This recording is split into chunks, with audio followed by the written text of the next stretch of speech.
Welcome! Welcome to the Plasma Physics course of TPFL.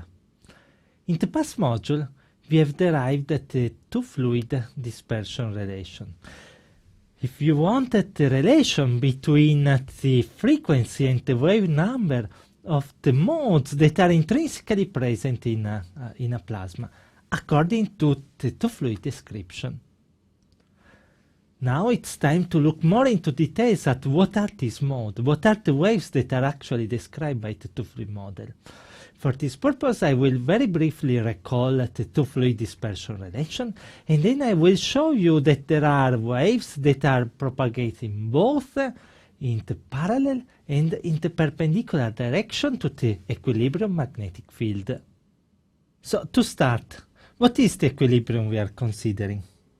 We are considering a static equilibrium, therefore the equilibrium velocity of the plasma species is equal to 0. We are considering a plasma that is neutral, of course, in the equilibrium state, and therefore where the equilibrium electric field is equal to 0.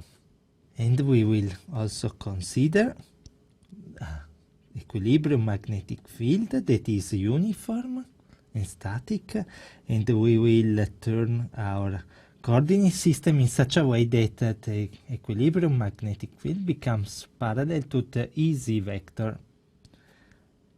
As we are considering the cold plasma dispersion relation, I just remind you that we will assume both equilibrium and perturbation of the temperature equal to 0. The linearization and Fourier mode analysis of the two fluid equations and Maxwell equations show us that n squared, the index of refraction, times k divided by k squared minus the identity dyad plus epsilon dot E1 is equal to 0, where epsilon is given by the sum of epsilon 0 over omega plus the identity dyad. And as we have seen in the past module, this can be written as introducing three functions, epsilon 1, epsilon 2, and epsilon 3, where epsilon 1 is equal to 1 plus the sum over all species, the plasma frequency divided by the cyclotron frequency. Just to remind you the definition of omega s, the cyclotron frequency, and of the plasma frequency, and epsilon 2 is given by minus the sum over all species of omega s divided by omega plasma frequency, and epsilon 3 is 1 minus.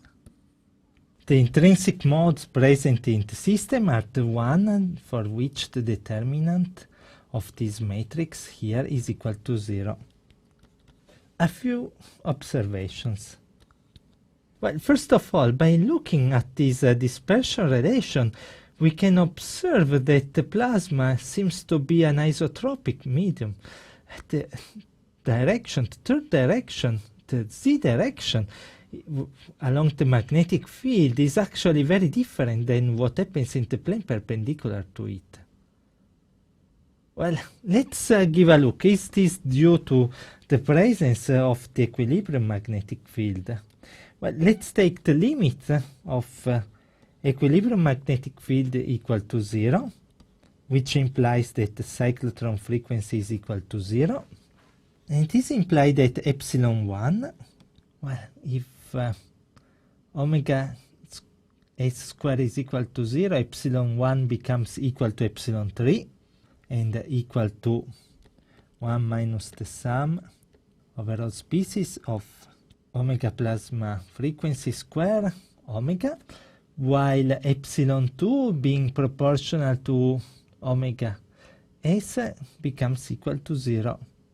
Well, The off-diagonal terms of epsilon therefore are equal to 0, and epsilon 1 becomes equal to epsilon 3. It means that epsilon is equal to epsilon 3 times the dyad matrix. In this case, plasma is an isotropic medium. Second observation that I would like to do. Well, let's look at our space x, y, z. We have that the magnetic field, equilibrium magnetic field, is in the direction of the z axis. Okay, we can turn the x and y axis in such a way that the k vector lies on the yz plane, and denoting theta as the angle between the z-axis and k, we can write k as the k in the y component along the y direction plus the component in the z direction. With this expression for k, we have that this term here, n square kk divided by k square minus the dyad plus epsilon becomes equal to minus n square I epsilon 2 0 0 n square sin theta cos theta n square sin theta cos theta, and for the last term n square sinus square of theta plus epsilon 3. What are the intrinsic modes present in our plasma? We will show that there are modes that are propagating parallel to the magnetic field. That means that the angle between the magnetic field and the k vector, the angle theta, is equal to 0, and modes that propagate in the direction perpendicular to the magnetic field, where theta is equal to pi over 2. We can start by analyzing the modes propagating parallel to the magnetic field. Is in the three-dimensional space a magnetic field that is in the z direction, and same thing for k. K which we wrote equal to k sin theta ey plus k cos theta ez. Okay, we will write equal to k ez. Basically, we will consider the case of theta equal to 0. In this case, the dispersion relation, the determinant of this matrix equal to 0. Well, what we can immediately notice is that there are two families of solution. In fact, the determinant of this matrix can be equal to 0 because epsilon 3 is equal to 0, or because the determinant of this 2 by 2 matrix is equal to 0.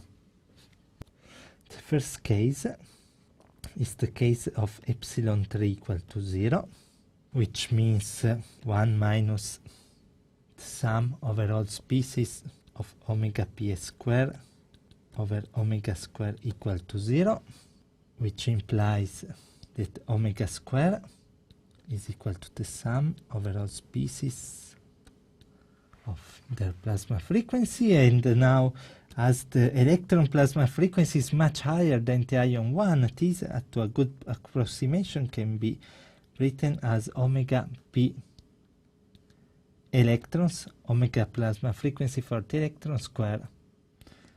What have we found? Omega square equal to omega plasma frequency square. These are the plasma waves. What was the subject of our first lecture of the plasma physics course? It's a wave that takes place only in the direction parallel to the magnetic field, where for which B0 is parallel to K, which is also parallel to the perturbed electric field. These are the waves that are present in a plasma because the plasma wants to restore the quasi-neutrality, and that are not affected by the presence of the magnetic field. Well, it was nice to retrieve the dispersion relation of the plasma waves. Now let's look at something new that we see here in the determinant of this 2 by 2 matrix. This determinant can be written as n square minus n square plus epsilon 1, everything squared, minus epsilon 2 equal to 0, epsilon 2 squared. And this is minus n square plus epsilon 1 equal to plus minus epsilon 2, from which we derive that n square is equal to epsilon 1 plus epsilon 2, which is equal to epsilon r. And this will give, as we will see in a few moments, the dispersion relation of the right-handed waves. And epsilon 1 minus epsilon 2, a quantity that we will call epsilon L, and this gives the dispersion relation of the left-handed waves. We have therefore found that there are 3 families of waves that propagate in the direction parallel to the magnetic field: plasma waves, right-handed waves, and left-handed waves. Let's focus on the last 2. First of all, let's look at why they are called in this way, and then what is their dispersion relation. So let's start by looking at the right-handed waves, for which n square is equal to epsilon 1 plus epsilon 2, and we have defined this quantity equal to epsilon r. Now, the equation that we had found that for the wave dynamics says that the n squared, the index of refraction, times k divided by k square minus the identity dyad plus epsilon dot E1 has to be equal to 0. Let's see what the first equation of this linear system tells us about the relationship between the electric field in the different direction. Well, if we look component by component, this linear system tells us for the first equation that minus n theta equal to 0, that minus n square plus epsilon 1 multiplied by Ex minus I epsilon 2 Ey has to be equal to 0, as there is no contribution, no terms related to Ez. This means that Ex will be equal to I epsilon 2 Ey divided by this quantity minus n square plus epsilon 1.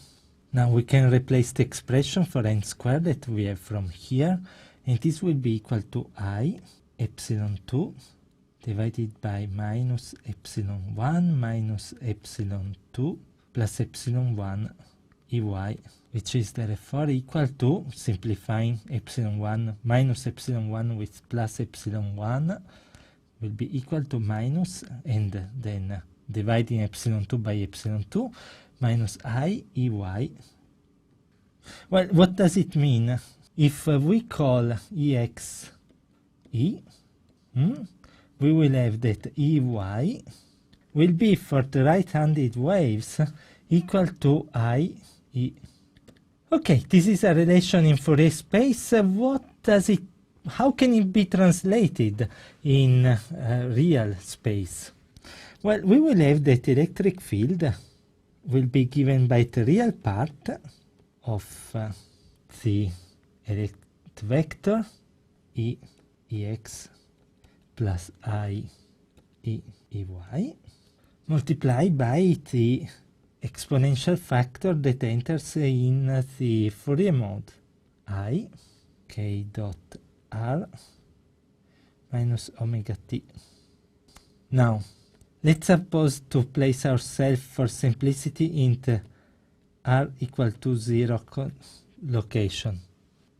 we will have that the real part of this expression here for r equal to 0 will be given by, for the x direction, by e cosinus of omega t ex plus e sinus of omega t ey. Okay, so let's try to draw what we have just derived mathematically. So we have our 3D coordinates, x, y. The equilibrium magnetic field is in the z direction. The electric field will be in the x line on the xy plane. And the direction of the magnetic field will, on the xy plane, will evolve in time according to the law that we have just derived. In particular, if we draw an angle between the electric field and the x-axis, here, and we call this theta, we see that this theta will be equal to omega t. You see that the electric field rotates in the xy plane in a direction such that by using the right hand rule, well, the direction of rotation coincides with the B0 field. This is why this is called the right-handed wave. Now let's give a look in more details at what is the dispersion relation of the right-handed waves. What we have is that n square is equal to k square c square divided by omega square, which is equal to epsilon r, that is epsilon 1 plus epsilon 2. And then if you substitute expression for epsilon 1, epsilon 2 that we have seen previously, what you find is that this will be given by omega square plus electron and ion cyclotron frequencies divided by, let me just point in evidence that the sign of omega e, so omega is a negative quantity, to put in evidence is negative sign, we will take the absolute value and put a minus here, and then multiply by omega plus omega cyclotron ions. Well, this expression here can be actually written as, okay, we won't make any change in the denominator, and we will decompose the numerator into the product of two terms, which involves two frequencies, omega r and omega l, which are given approximately. This is why I am using an approximate equal here, by omega r half of the sum of the electron cyclotron frequency plus omega square plus 4 omega pe squared, which is in general a quantity that is greater than omega e, and omega l, which is given by 1/2 minus omega e plus omega e squared plus omega pe squared. And if you look at this, as this is a quantity that is always larger than omega e, this will be always larger than 0.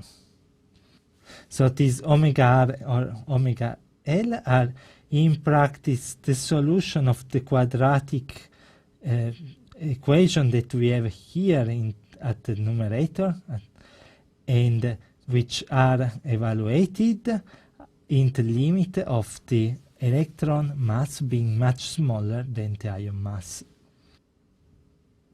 So this is the dispersion relation for the right-handed waves.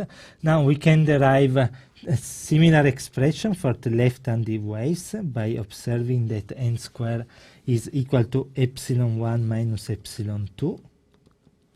That is what we have called epsilon L. In this case, we won't do the calculation as we did for the right-handed waves, but let me say that the rotation of the electric field will be in the direction opposite to the magnetic field B0, and this is why is opposite is this is called left-handed waves, and the dispersion relation turns out to be equal to k square c square divided by omega square, and this is equal to upstairs omega plus omega r, omega minus omega L, omega plus the absolute value of the electron cyclotron frequency, and omega minus omega I. We will study the physics of the left-handed waves and of the right-handed waves in the next module. Now let's focus our attention on the waves propagating direction perpendicular to the magnetic field.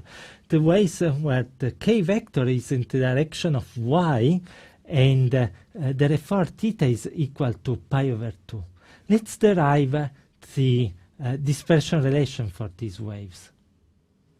Well, for waves propagating perpendicular to the magnetic field, theta is equal to pi over 2, and what we have to evaluate is the determinant of a matrix that is minus n square plus epsilon 1 I epsilon 2 0 I epsilon 2 epsilon 1 0 0 minus n square plus epsilon 3 equal to 0, which can be written as the product of this term here times the determinant of the 2 by 2 matrix up here equal to 0. Okay, here too we have two possibilities. The first one is that minus n squared plus epsilon 3 is equal to 0. This is the ordinary mode. We will denote with OM, for which therefore n squared plus epsilon 3 is equal to 0. In this case, the electric field is again in the direction parallel to B, therefore E is parallel to B0.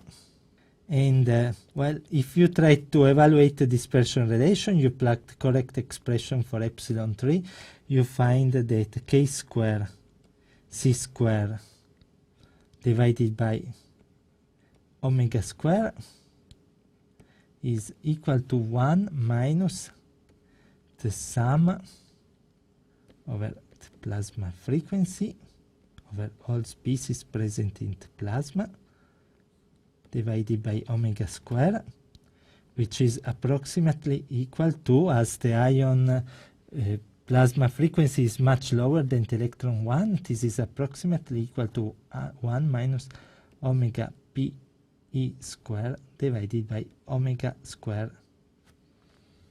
This is the so-called ordinary mode that satisfies this first term equal to 0. There is another kind of waves that is present in our system, that is the one for which the second term vanishes. These are the waves that are called the extraordinary mode, XM. So for these waves, epsilon 1 minus n square plus epsilon 1 minus epsilon 2 square has to be equal to 0. For this wave, we will have that Ex and Ey are in general different than 0, but Ez will be constrained to be equal to 0.